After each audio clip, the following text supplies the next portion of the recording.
NFL training camp is underway, and it's time to start preparing for your fantasy football drafts.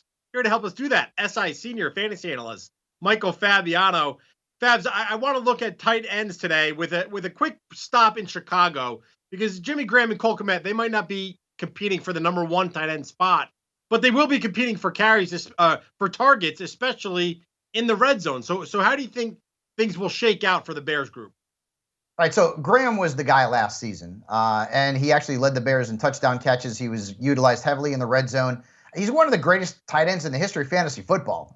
People forget that he's entering his age 34 season, and Kmet really was at a disadvantage last year, right?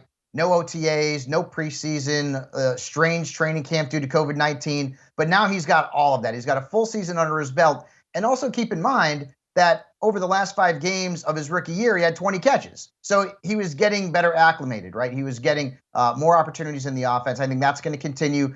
Jimmy Graham's not going to see 76 targets in 2021. I think where Graham's still going to affect Kmet is in the red zone because Graham's a big guy and a big red zone threat. So I can see Cole Kmet coming out being a deep sleeper type, someone you draft as a tight end to somewhere late, someone who can maybe give you 50 catches, 550 yards, 600 yards, and maybe 5 touchdowns. Not huge numbers, but tight end 2 numbers without question. Also, a lot of this is going to depend on who the quarterback is. It looks like Andy Dalton will open the season as a starter, but ultimately, I think Justin Fields will be under center for the Bears sooner rather than later. But once again, Kmet is the player to target in drafts. And to be honest with you, in a lot of the mocks and best balls that I've done so far, Graham's not even being picked.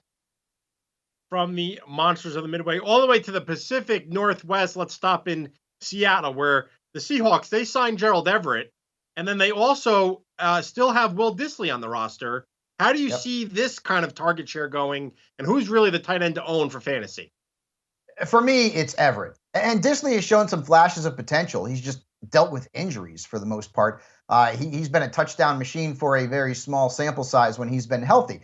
But there's been a few hints coming out of Seattle in terms of why Everett should be the guy. First off, Pete Carroll, the head coach, came out and said that he thinks Everett will be a breakout candidate. He'll be a breakout player on that Seahawks roster. Who's their number 3 wide receiver right now, right? I mean, you got Tyler Lockett and you've got DK Metcalf. It's a bit muddied at that point afterwards.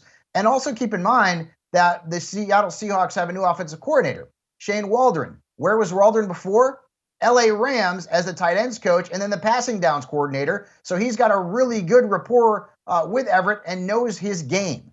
So Everett is a guy that you can get very late as a tight end too. His career bests in catches and yards are 41 and 417. I think he could smash both of those this season. And oh, by the way, keep in mind, Tyler Higbee's value is on the rise as well. I have him ranked in the top 10 because Everett is no longer in LA. But in Seattle, Gerald Everett is the tight end to go after as a tight end 2 somewhere in the later rounds. Bill, he could end up being a pretty good bargain.